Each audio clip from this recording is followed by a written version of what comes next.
Assalamualaikum. Peace to you all. My name is Saba Ahmed. I'm a law student at American University. I am here to ask you a simple question. I know that we portray Islam and all Muslims as that, but there's 1.8 billion Muslim followers of Islam. We have 8 million plus Muslim Americans in this country, and I don't see them represented here.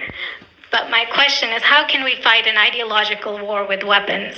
How can we ever end this war? The jihadist ideology that you talk about, it's an ideology.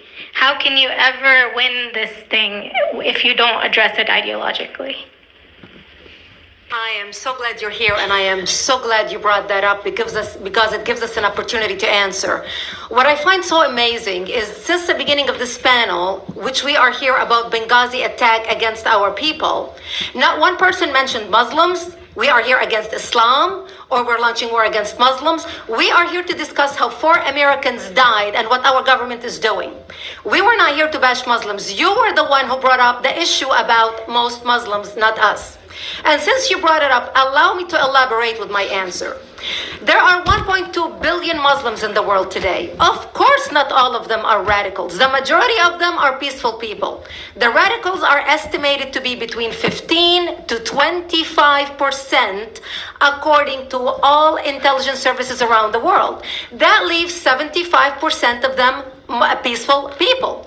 But when you look at 15 to 25% of the world Muslim population, you're looking at 180 million to 300 million people dedicated to the destruction of Western civilization.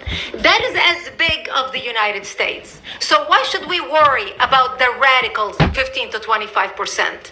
Because it is the radicals that kill. Because it is the radicals that behead and massacre. When you look throughout history, when you look at all the lessons of history, most Germans were peaceful, yet the Nazis drove the agenda. And as a result, 60 million people died, almost 14 million in concentration camps, 6 million were Jews. The peaceful majority were irrelevant. When you look at Russia, most Russians were peaceful as well. Yet the Russians were able to kill 20 million people. The peaceful majority were irrelevant. When you look at China, for example, most Chinese were peaceful as well. Yet the Chinese were able to kill 70 million people. The peaceful majority were irrelevant. When you look at Japan prior to World War II, most Japanese were peaceful as well. Yet Japan was able to butcher its way across Southeast Asia, killing 12 million people, mostly killed with bayonets and shovels. The peaceful majority were irrelevant. On September 11th in the United States, we had 2.3 million Arab Muslims living in the United States. It took 19 hijackers, 19 radicals to bring America down to its knees, destroy the World Trade Center, attack the Pentagon, and kill almost 3,000 Americans that day.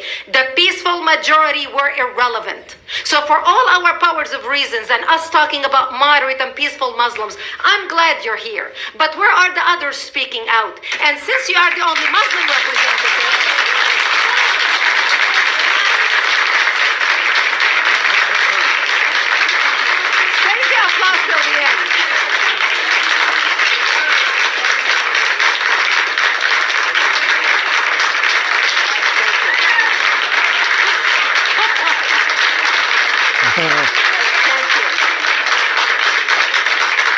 and since you're the only Muslim representative in here, you took the limelight instead of speaking about why our government, and I assume, are you an American?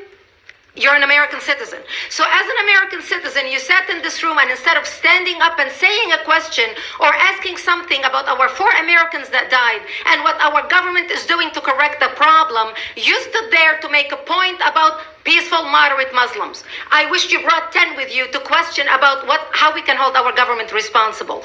It is time we take political correctness and throw it in the garbage where it belongs.